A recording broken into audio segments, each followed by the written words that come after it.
my mind, we had reached a stage where the escalation was needlessly getting out of control. Peace is necessary for us. Ask the people of Punch how many have died since this war began and the shelling from the Pakistanis. There was no reason to risk the loss of more lives and limbs and fortunes.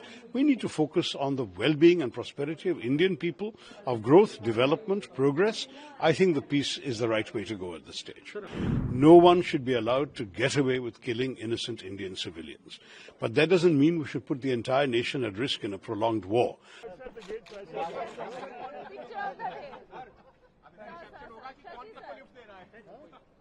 So it's a book that tries to demystify the Constitution for ordinary people. It's not written for lawyers, it's not written for constitutional scholars, but for you. In 1949. In fact, it was on the 75th anniversary that David tried to talk me into writing a book, and I said,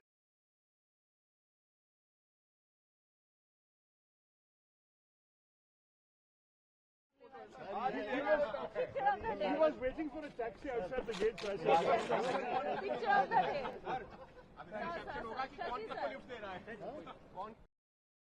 See, the fact is that, to my mind, we had reached a stage where the escalation was needlessly getting out of control. Peace is necessary for us. The truth is that the circumstances of 1971 are not the circumstances of 2025. There are differences.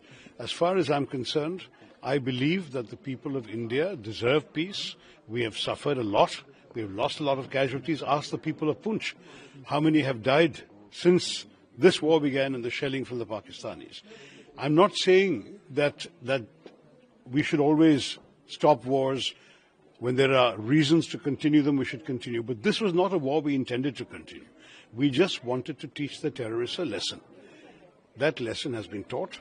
I'm sure the government will continue trying to identify and track the specific individuals who did the horrors of Pahalgam. But as far as this particular conflict with Pakistan was concerned, there was no reason to risk the loss of more lives and limbs and fortunes. We need to focus on the well-being and prosperity of Indian people, of growth, development, progress. I think the peace is the right way to go at this stage. Sir, India's position on terrorism will be, remains the same.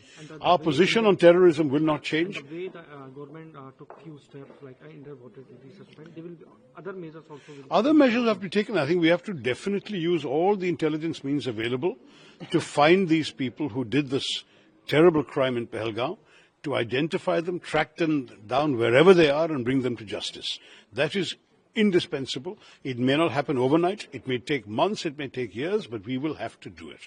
No one should be allowed to get away with killing innocent Indian civilians.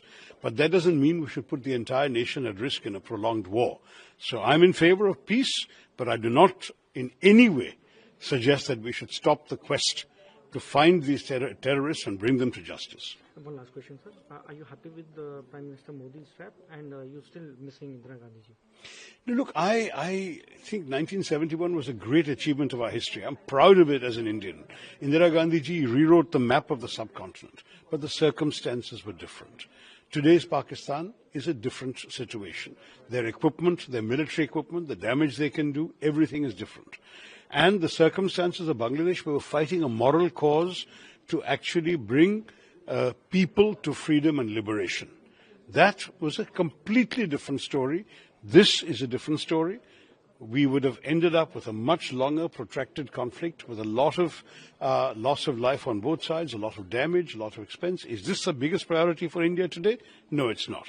We wanted to teach those who had sent these terrorists across that there is a price to be paid. We still have to catch the individual terrorist perpetrators, but we do not need to tie the whole country down in a war. That is something I've been very clear about from the start. India did not, I believe, at any stage see the action of the 7th as the beginning or the opening salvo of a long, protracted conflict. For us, it was one-off. We'll do it. If Pakistan did not escalate, we would not have escalated. Pakistan did. We also did. It was getting to a point where if it continued like this, we would needlessly have been caught into a long, drawn-out war without a clear objective at the end of it. Liberating Bangladesh is a clear objective. Just keeping on firing shells at Pakistan is not a clear objective. You see the difference.